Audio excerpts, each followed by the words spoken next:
اعوذ باللہ من الشیطان الرجیم بسم اللہ الرحمن الرحیم۔ السلام علیکم ورحمۃ اللہ وبرکاتہ۔ آخری تشہد کی دعا یعنی تحیات اور درود شریف کے بعد جو مندرجہ ذیل پر دعا پڑھی جاتی ہے ان دعاؤں میں سے کوئی ایک پڑھنا مستحب ہے یعنی کہ ضروری ہے۔ دعا سماعت فرمائیں۔ اللہم انی اعوذ بک من عذاب القبر و اعوذ بک من عذاب جہنم و اعوذ بک من فتنۃ المسیح الدجال و اعوذ بک من فتنۃ المحیا والممات۔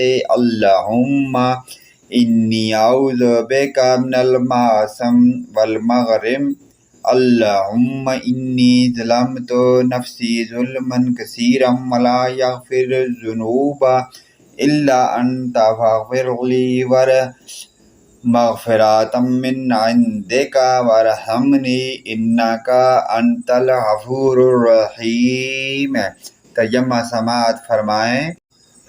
اے اللہ، یقیناً میں آپ کی پناہ چاہتا ہوں قبر کے عذاب سے اور جہنم کے عذاب سے بھی، آپ کی پناہ چاہتا ہوں اور مسیح دجال کے فتنے سے آپ کی پناہ میں لاتا ہوں اور میں پناہ میں آتا ہوں آپ کی زندگی اور موت کے فتنے سے۔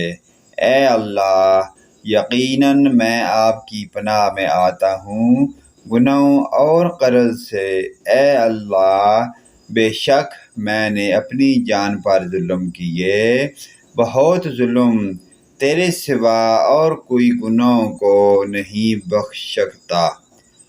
تو اپنے ہاتھ سے مجھے بخشش سے نواز اور مجھ پر رحم فرما، یقیناً تو ہی بخشنے والا مہربان ہے۔ اس پیاری دعا کو اپنے رشتہ داروں، دوستوں، بھائیوں اور والدین کے ساتھ شیئر کریں۔ اللہ پاک آخرت کی توفیق عطا فرمائے۔